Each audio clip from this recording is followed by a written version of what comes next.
Bonjour, bienvenue dans la série sur les échecs.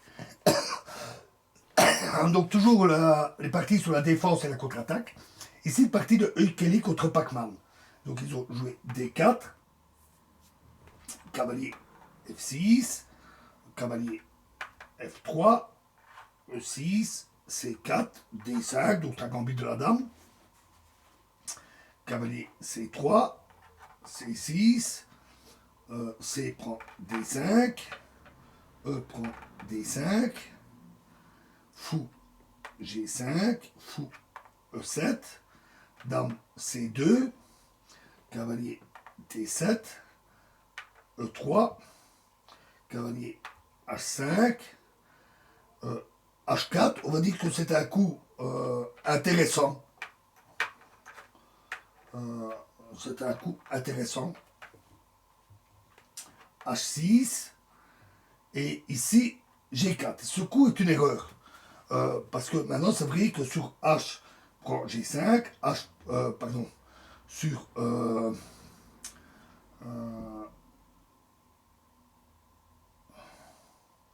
sur H prend G5, H prend G5, fou prend G5 et fou E2, avec une position tout à fait correcte. Mais les noirs ont joué tour cavalier F6, un très bon coup, et fou F4. Alors, avec l'erreur que ces blancs viennent de commettre, que les blancs viennent de commettre, oui, avec ce G4, le sacrifice de pion est pratiquement forcé. Parce que maintenant, sur fou prend F6, alors cavalier prend F6, G5, cavalier E4, très bon, G prend H6, tour prend H6, cavalier prend E4, D prend E4, dame prend E4, dame A5 échec, roi D1 et fou F5 qui mène à un très net avantage des noirs. Donc, remettons.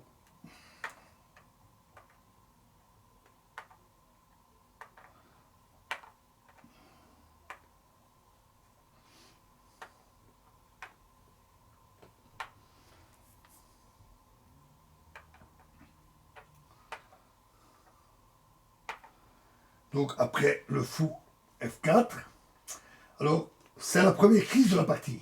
Les noirs devraient prendre maintenant le pion qui est offert. Cavalier prend G4. Et après le grand roc, cavalier D en F6. Et les perspectives d'attaque des blancs sur la colonne G seraient tout à fait insuffisantes. La prise du pion n'était pas seulement juste, mais aussi nécessaire. Parce que dans la suite de la partie, la colonne G sera quand même ouverte, mais dans des conditions nettement plus défavorables pour les noirs. Donc ils ont joué cavalier F8, ce qui est une faute. G5, H prend G5, fou prend G5, dame A5, fou D3, fou E6, grand roc, cavalier D7, tour G1. Un très bon coup. Un coup très fort qui empêche les noirs de faire le roc, le petit roc. Et le grand roc ne serait pas non plus favorable à cause de cavalier en E5 suivi de F4. Et étant donné que cavalier prend E5 n'est pas jouable à cause de D prend E5 et après le cavalier en G8, c'est fou prend E7, cavalier prend E7 et tour prend G7. Et les blancs pénètrent violemment dans la position des noirs. Le roi noir doit par conséquent rester au centre. Et la seule chance pour les noirs réside en une contre-attaque à l'aile dame. C5.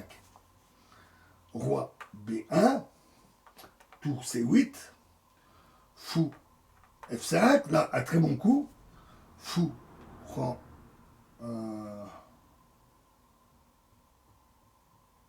pardon, tour C8, fou F5, un très bon coup. Fou prend F5, dame prend F5 et G6. Et ça, c'est la seconde crise de la partie.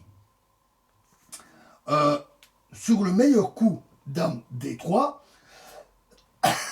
ça aurait donné au blanc le meilleur jeu. Mais dans la partie, leur choix se porte sur un coup agressif et incorrect, qui permet un fort contre-jeu au noir. Dame H3, le cavalier D7 est cloué, et les blancs menacent cavalier E5. D'autre part, le cavalier C3 est sans défense, si bien que par un sacrifice de qualité, les noirs peuvent dénuder le roi blanc. C prend D4, E prend D4. Ce sera encore plus efficace pour les noirs s'ils avaient repris avec le cavalier. Tour prend C3, donc le sacrifice de qualité. B prend C3 et cavalier E4, avec une double menace. Cavalier prend C3, échec, et cavalier prend F2. Cavalier E5, un très bon coup. Et donc ils se sont fiés au coup cavalier prend E5, suivi alors de dame C8, échec. Ce qui aurait permis de provoquer l'échange des dames, la dame devant s'interposer. Et cavalier prend C3, échec, alors roi C2, et ne laisse pratiquement rien au noir. Cavalier B6, fou prend E7, et là, le bon coup, roi prend E7, évidemment. Alors, la prise en C3 était toujours prématurée, parce que sur cavalier prend C3, échec, alors roi C2, roi prend E7, et cavalier C6, cavalier C...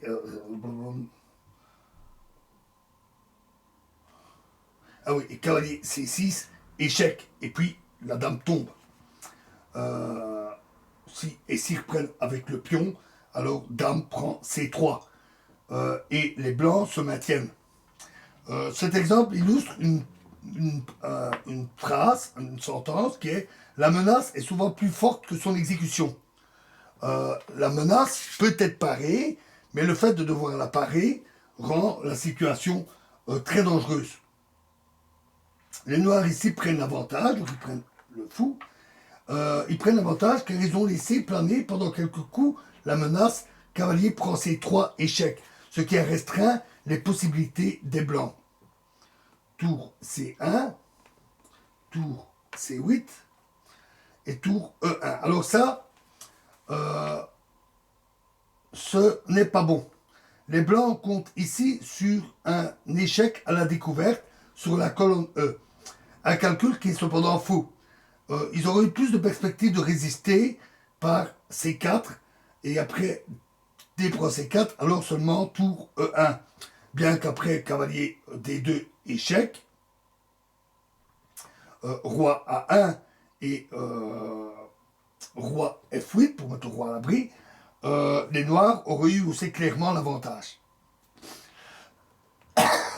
Ils ont joué tour H1 qui n'est pas bon.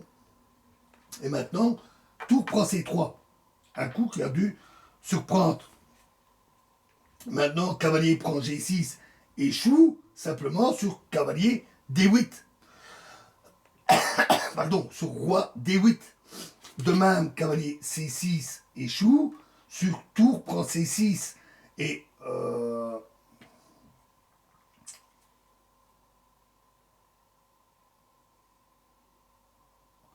tour prend C3 n'est pas jouable non plus, en raison de cavalier C3 échec, et après roi C2, c'est dame prend A2 échec, et après roi prend C3, c'est dame A3 échec, et pouf, la dame blanche est capturée. Donc cavalier D3, rapatrie les forces, mais c'est un peu tard. Dame B5, échec. Roi A1. Tour prend D3. F3. Tour.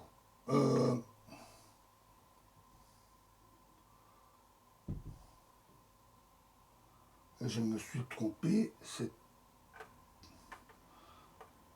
Oui, exact. Roi A1. Tour prend D3. F3. Tour D2. Tour C7, échec. Roi D8. Tour B1. Et dame D3. Et là, les blancs ont abandonné. Une partie vraiment instructive, avec beaucoup d'erreurs très instructives. Voilà. Et prochaine partie dans la prochaine vidéo. Je vous remercie.